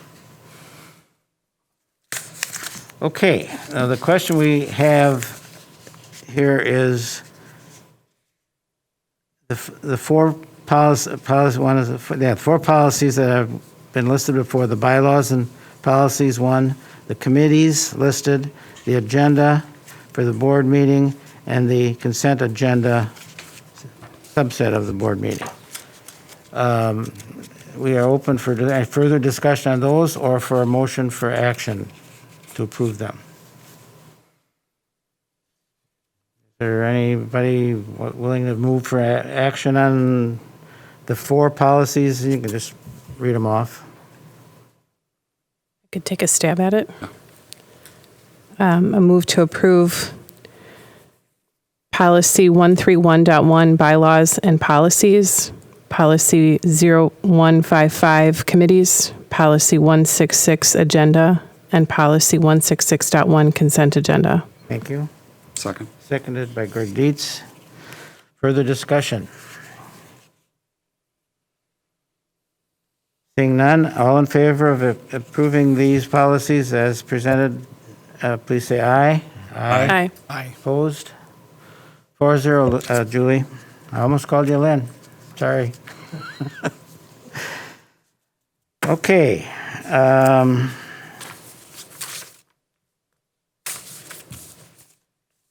We have F, G, and H, no, F and G.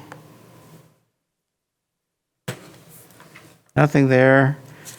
Discussion information on about something previous. There we have 2 discussion items that have been brought to our attention. Policy 0167.3. This is not an action item, this is discussion. We have in front of us, or someplace in the list here, the 0167.3 public comment policy. It was requested that we review that tonight. There we go.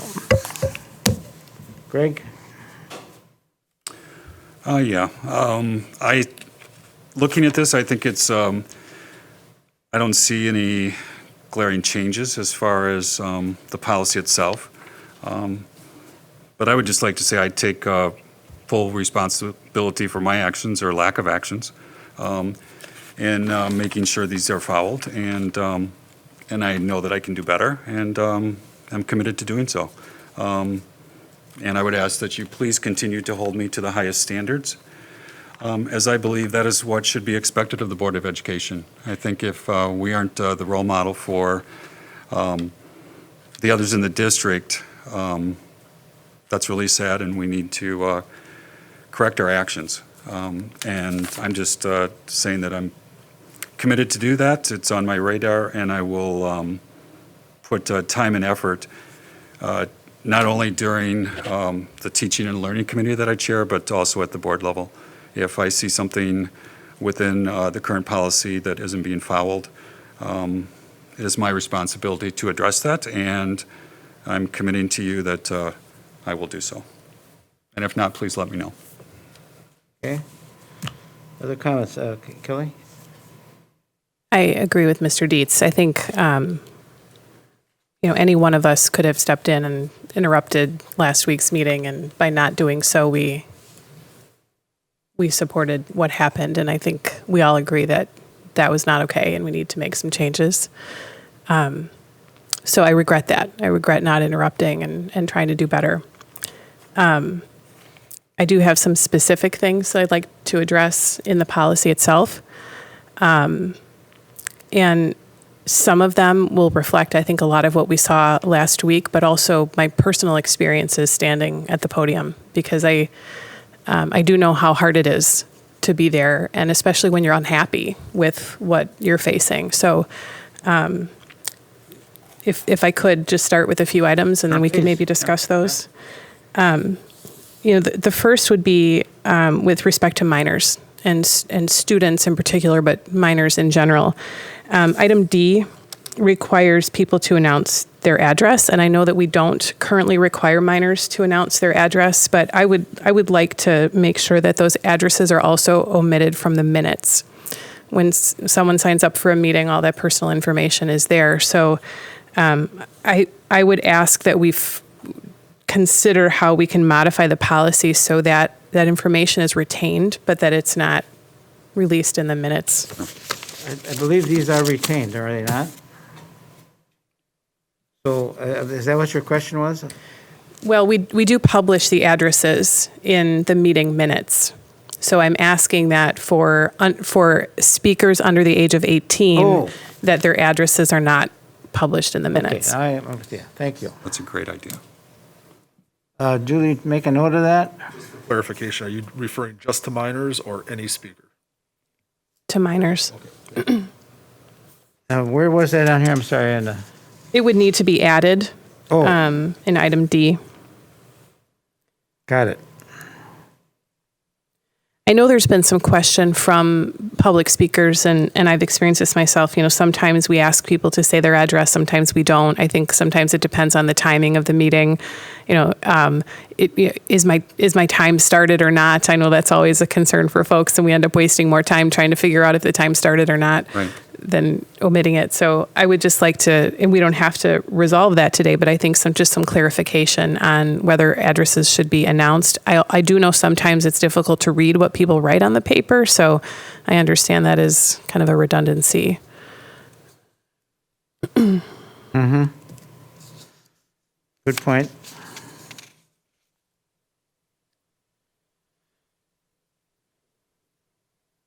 Anthony? Is there perhaps some changes that need to be discussed as to how public speakers approach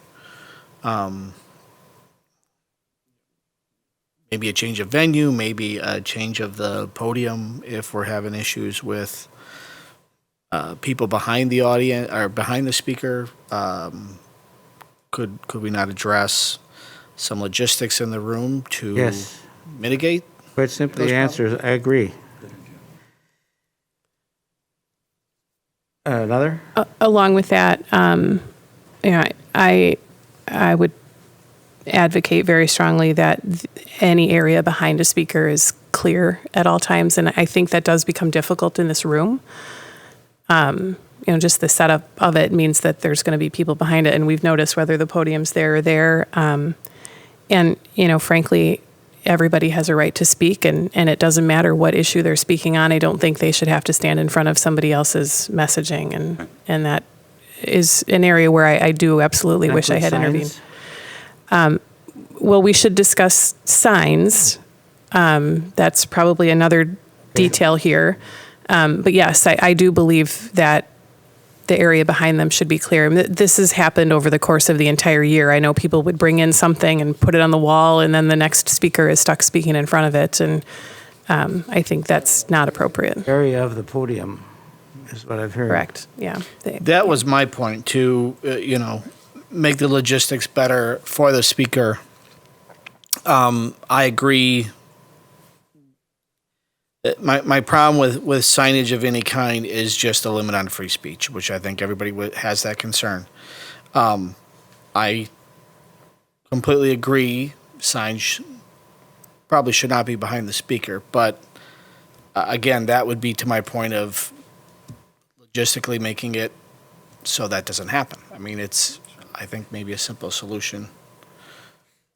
I could just share for the committee's perspective, item number M was not at all related to COVID or any COVID-related issues. Item M was added as a result of a board meeting where someone took over the Apple AirPlay in the room and started to do a presentation during the 3-minute. So not that we have limited free speech in that sense, we've allowed people to talk, but we've eliminated the presentation technology unless you're a person who requires an ADA accommodation. Mm-hmm. I forgot we added that one recently.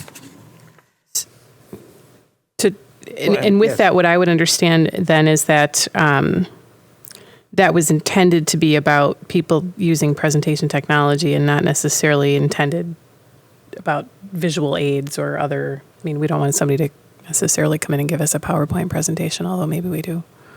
Right. I would have liked to a few times last year. No, I wouldn't want anyone to be able to hack in and start doing what they want on the screen, of course.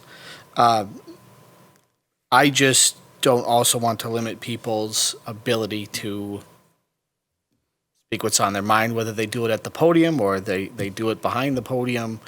I think we can remedy that part of it, but I wouldn't want to change someone hijacking the presentation technology in any way. That's not what I meant, but I see the point of doing that for sure.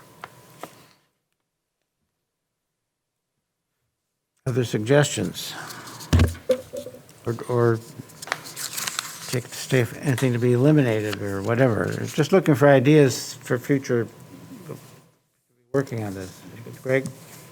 At least, I know I picked up this script from Sue Ettinger, administrative assistant for Dr. Siebert.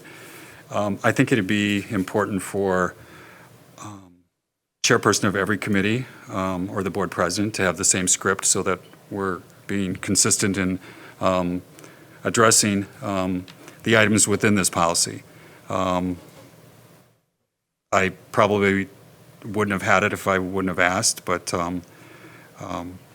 Sue gave it to me, and it was really more of the script that the president of board had read at all full board meetings, and I think it could be read by all chairpersons of each committee as well, just to, I think, ensure that consistency at the beginning of the meeting. So Which that everyone's script are you talking about? I know Joe reads something, or Mr. Como, it says, "We are now at the section of our meeting where there's an opportunity for individuals to speak," and it goes on, and it explains, it highlights key items within this policy, and I think that would be a real addition for each chairperson to have as well, so that we are all, once this is finalized, all very clear and giving a consistent message at every meeting that we have. And now I see what you're, And that just addresses the public speaking portion, Yes. correct? Yep. Okay. Yep. It talks about limited to 3 minutes. You will be signaled when it's 2.5. Refrain from using inappropriate language in any manner. Be respectful. Speakers who do not meet these expectations may be prohibited from speaking at future Board of Education meetings.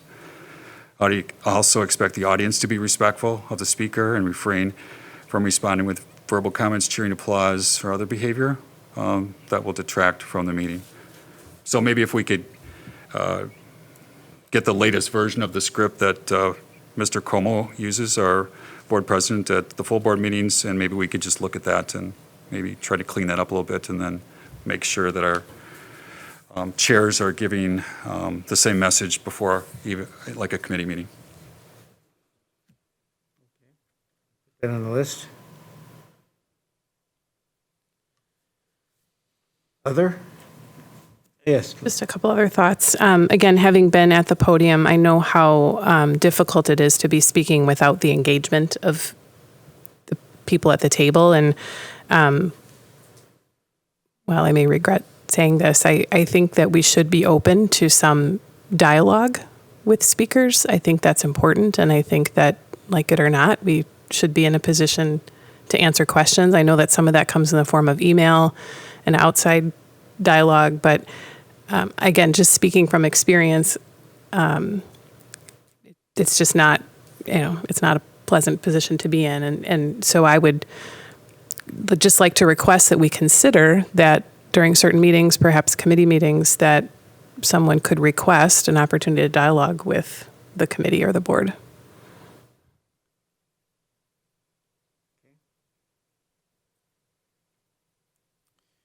To your point, would that be more to someone that would come in, I wouldn't say expert opinion, but is given their opinion on a specific topic? Or would that also include someone addressing you personally from the podium on something personal, something you did? Does that go both ways, or what's your thought behind that? Well, I mean, I do think we need to have order and process in the meeting. I think part of it is about getting through the agenda, obviously, but I know what it feels like to not be heard. So I'm just trying to be sensitive to that and maybe create an opportunity. When there are experts at the table commenting their perspective, and then you've got community members that really just kind of get to dump and run. And I get it. I know it doesn't feel good. Or this could get to be very hairy. I'm not sure I'm going to agree with that. Yeah. But Dr. Piasek, there would just be several things the board would need to consider. First and foremost, we wouldn't want individual things going back and forth, which is already in the Agreed. policy. Mhm. Part of the rationale behind that, in my experience, the board not responding is you couldn't talk about things that are not agendized, and sometimes people do come and talk about those kind of things. So there are some things that if you wanted to move down that path, you'd have to think about. Yep. To Dr. Piasek's point, I completely see the spirit of, over the past two meetings, tonight and last week, why you wouldn't want necessarily going back and forth. But on other issues, for instance, maybe even tonight's policy on seclusion, if members of the community came in to talk about that and the board could constructively ask questions, wouldn't that be helpful? And maybe does it need to be some completely different subset of public comments and speaking? I mean, There are some boards that have policy that says that people can come in and speak only to agenda items on the policy, on the board agenda. So that could be one. And then there's also. We have not had that, though. What's that? We don't have that. We've not had that. Anybody can come in and speak on anything, whether you're a Waukesha resident or not, in our policy. There are other boards that have two sections that talk about public comment. One is just a general public comment. And then there is a second section, comment from citizens or something along that line that really limits who can speak and on what they can speak. And those are people with a Waukesha residence who are only going to speak to items on the board. We would have to make some changes, I think, to other areas to accomplish that. Sure. And I think we also have to realize we have had comment sections that have come in with a question, and if that person has been talked to subsequent to the meeting, either in response to something or to try and clarify something. That happens. So that's outside of the meeting. But those are all things that we can kick around.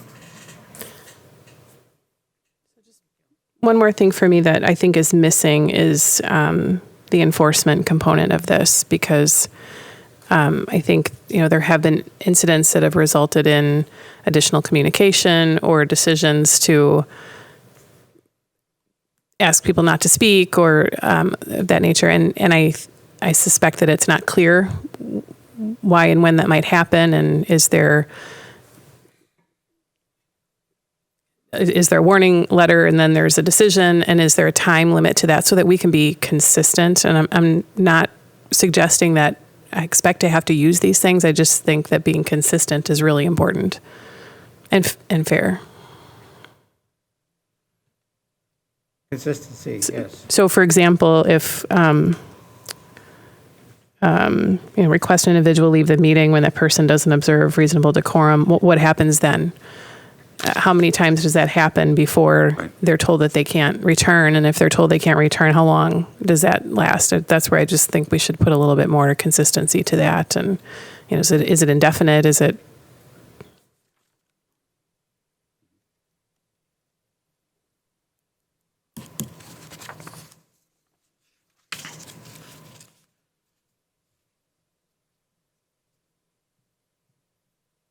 Other thoughts on 0167.3?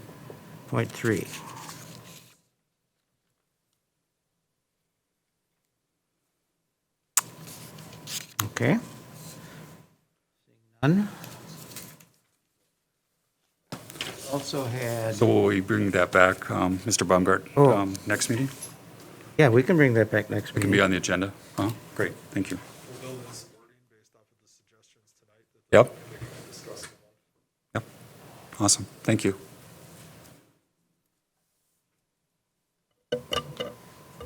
And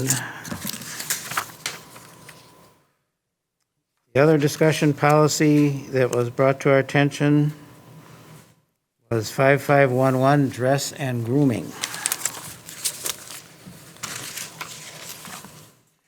And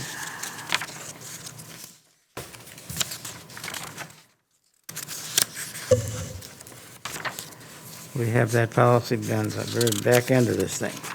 Reinacek requested at the whole board that Yes, we this is what, policy up at committee. did she present any reasons? I mean, I've got reasons, but did she present anything that she's particularly interested in? She did mention that there was some concerns with appropriate dress in the policy. One of the challenges, there's several challenges in a dress code policy. There's the balance between a person's individual expression. You have to determine if things are safe. You also have to make sure that the policy is not somehow discriminatory towards one gender or another. So there are things that need to be considered. In general, this policy gives some overarching guidance to schools, but it does defer to the principal of the school to work with the students in the student handbook to come up with guidelines on student dress in schools. Having been an assistant principal, this is a challenging policy to implement in schools. Yes. So I was just at one of the high schools recently. There were a couple, and it was gender specific, that needed to have a few more pieces of clothes on. And what else can I say? But thoughts?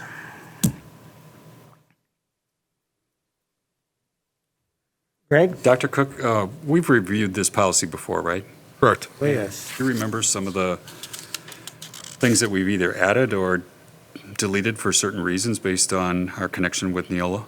Yeah, we didn't, 4 years ago was when we adopted this particular policy. We have, again, turned the creation of the guidelines and the implementation over to the schools.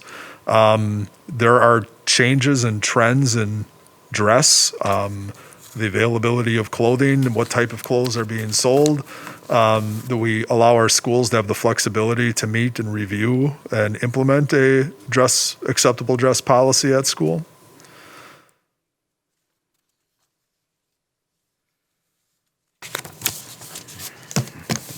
Anybody have something they think we should be changing in this policy, or deleting or adding?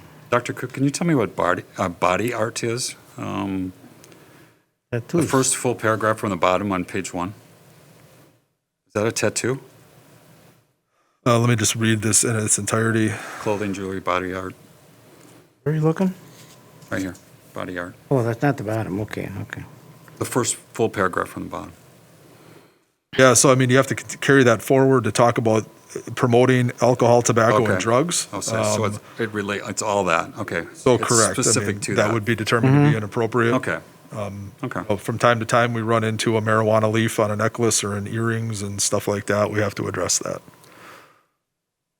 That's the connection, yeah. Okay. You have something? Just maybe a comment from experience. This is probably the time of year when a lot of the principals start to send out the reminders about length of shorts and tube tops and things like that. While it seems like maybe it shouldn't be necessary, I think it is. I do think that it would be good to have a little bit more clarification at the district level than at the school level. I mean, what I've seen coming from certain building principals is it's reasonable and addresses exposure, undergarments, tube tops, what should be covered and what should be exposed. And it does seem reasonable. And I think starting from a point of just reasonableness across the district might make it a little bit easier to enforce at the building level. But I don't want to speak for the principals themselves. I can only imagine this is very difficult to enforce. I understand what you're saying, and I think it's appropriate. Being in those parking lots and student events and things, we definitely see things that I think would not comply with what we would expect. Do you know if that's feasible? Yeah, we can certainly bring our principals together. I think before we would make a policy recommendation, I'd like to sit down and talk to them about what is allowed and what isn't allowed. Some of the challenges enforcing a dress code, And having been an assistant principal in a block schedule, I would get kids sent to me during the third block of the day, which was after the 50% mark of the school day. And suddenly there was a concern about dress, and the student showed up at 7:30 in the morning wearing what it was. So you can see inconsistencies just based off of the flow of the school day. The other challenge you run into, and you run into what do parents deem to be acceptable and what is acceptable in the home. And then as long as the body parts are covered, we run into, well, this is my child, this is our decision. Who are you to prevent us from doing that? And we run into that impact. When you talk about certain body parts being covered as an assistant principal, I had experiences just based off of what class it was, things being deemed to be too revealing. For instance, get a lot of referrals from, and this was in another district, full disclosure, but in a science lab where you were standing up at a lab table and your body position changed and things were suddenly revealed that weren't revealed in English class where you were sitting down in the desk. So it does become based off of the style of clothes available.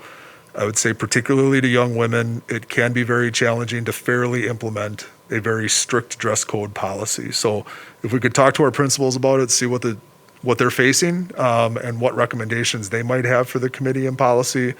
I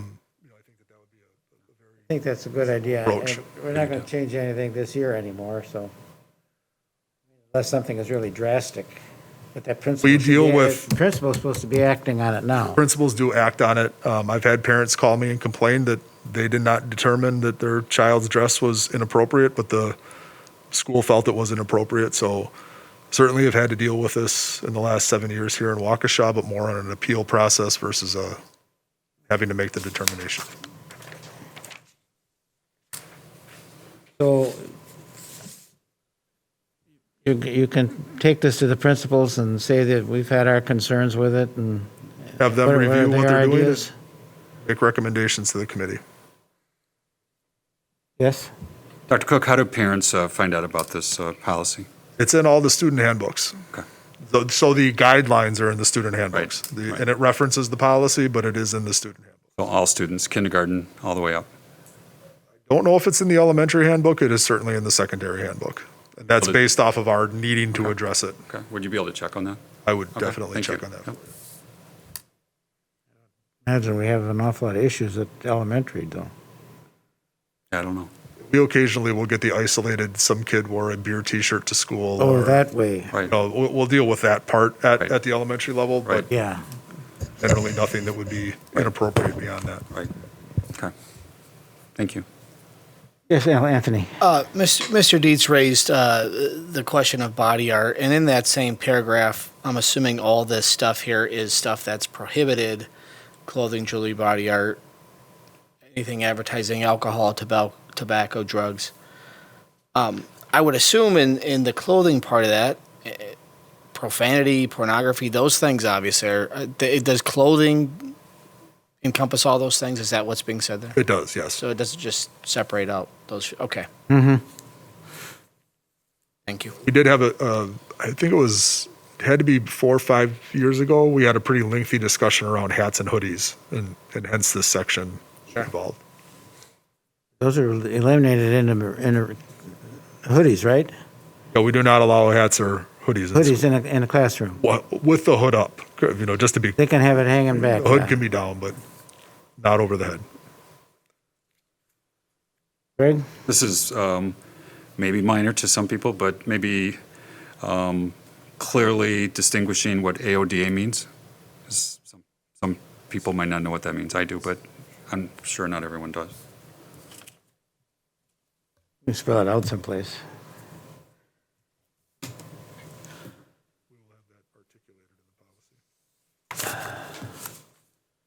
Okay, you're going to, next step, you're going to talk to the principals and get their input on this, and we'll bring it back together for discussion. Probably more towards the fall.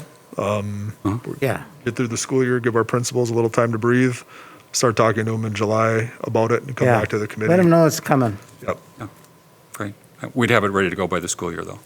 Okay. Yeah. Thank you.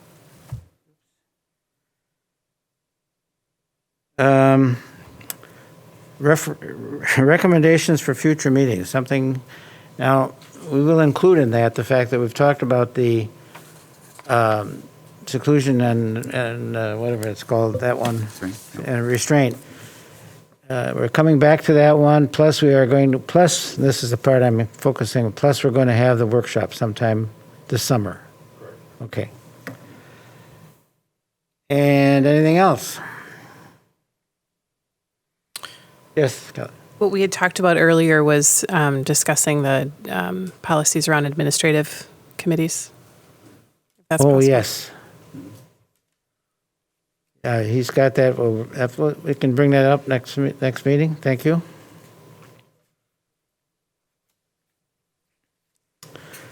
If that's it, we would be adjourning the meeting. Our next meeting, I don't have my calendar in front of me, but I'm sure Julie does.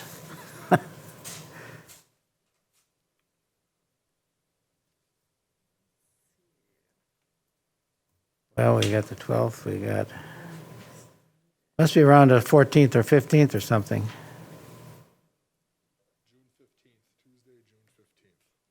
That's pretty close, huh? 15th, everybody. Thank you. Thank you.